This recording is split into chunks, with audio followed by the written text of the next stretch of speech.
തിരുവള്ളം ഉണ്ടായേ. കാലാകാലങ്ങളായിട്ട് എന്താ ഫലം ഉണ്ടായേ? ആരെയും അധീരപ്പെടുത്താനല്ല, പക്ഷെ പറയാണ്ടിരിക്കാനാവണില്ല. തലയെടുപ്പായിട്ട് ഈ കുട്ടിയേ ഉള്ളൂ. ഇവനെങ്ങനെ പുറപ്പെടണോ? ചോരയും നീരും കൊടുത്ത് നൊന്ത് പെറ്റ വയറിന്റെ ദണ്ണം ആരും കാണാതെ പോകരുത്. കുടിപ്പയക്ക് വേണ്ടി ഇനിയും കുഞ്ഞുങ്ങളെ കുരുതി കൊടുക്കണം.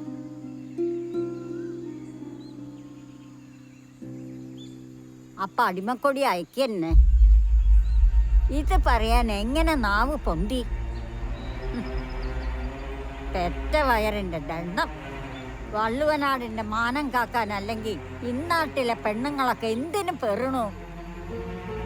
ഇക്കാലം അത്രയും തിരുമാന്താംകുന്നിലെ അമ്മയുടെ അനുഗ്രഹം വാങ്ങി തിരുനാവായിൽ പോയി മണിത്തറയിൽ നിൽക്കുന്ന ആ സാധനത്തിന്റെ തലയടിഞ്ഞ് വെള്ളാട്ടിരിയെ വാഴിക്കാൻ ജീവത്യാഗം ചെയ്തവരൊക്കെ മൂഢർ. ഈ മണ്ണ് തുടിക്കണത് അവരുടെ ചോരയ്ക്ക് പ്രതികാരം ചോദിക്കാനാ. അവരൊക്കെ വീരസ്വർഗം പൂകിയത് ഈ നാടിന്റെ മാനം കാക്കാനാ.